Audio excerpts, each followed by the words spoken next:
தக் லைஃப் படத்தின் இசை வெளியீட்டு விழாவில் சிங்கர் சின்மை முத்தமழை சாங்கை பாடியிருந்தாங்க. இவங்க பாடின பாட்டு இப்போ சோஷியல் மீடியாவில் ரொம்ப வைரல் ஆகிட்டு வருது.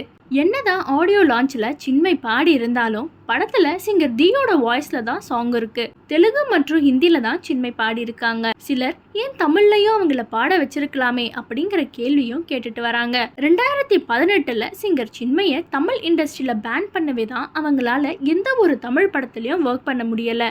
ஆனா இந்த தடையையும் தாண்டி லோகேஷ் கனகராஜ் லியோ படத்துல சின்மையை த்ரிஷாக்கு டப்பிங் பண்ண வச்சிருந்தாரு. பலரும் சின்மை குரல்ல முத்தமலை சாங் கேட்கவே அவ்வளோ நல்லா இருக்கு, இப்படி அவங்கள பேன் பண்ணி தமிழ் சினிமா ரொம்ப பெரிய தப்பு பண்ணியிருக்குன்னு ஒரு பக்கம் விமர்சனங்களை வச்சுட்டு வராங்க.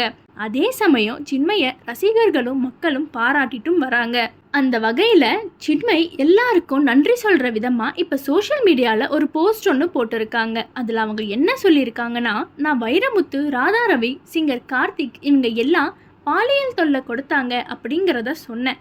அதனால தான் என்னை இப்படி பேன் பண்ணியிருக்காங்க. லியோ படத்தில் பேன் பண்ணதையும் தாண்டி தான் த்ரிஷாக்கு டப்பிங் கொடுக்க வச்சாங்க. படம் ரிலீஸ் ஆனதுனால அவங்களால எதுவும் பண்ண முடியலை. நான் திரும்பவும் சொல்கிறேன், என்னை ஒரு இடத்துல மட்டும் பேன் பண்ணல, எனக்கு வேலை வாய்ப்புகளே வராத மாதிரி எல்லா இடத்துலையும் என்னைய கட் பண்ணியிருக்காங்க. அப்போதான் நான் அவங்களுக்கு அடிபணிந்து போவேன்னு இப்படி பண்ணுறாங்க. ஆனால் இதை கேள்வி கேட்க இங்கே யாருமே இல்லை. நான் தமிழில் தி அற்புதமாக பாடின முத்தமழை சாங்கை தெலுங்கு மற்றும் ஹிந்தியில் பாடின அனுபவத்தை வச்சு கவர் வெர்ஷன் தான் பாடினேன். இங்கே கொடுத்த அன்புக்கும் ஆதரவுக்கும் ரொம்ப நன்றி.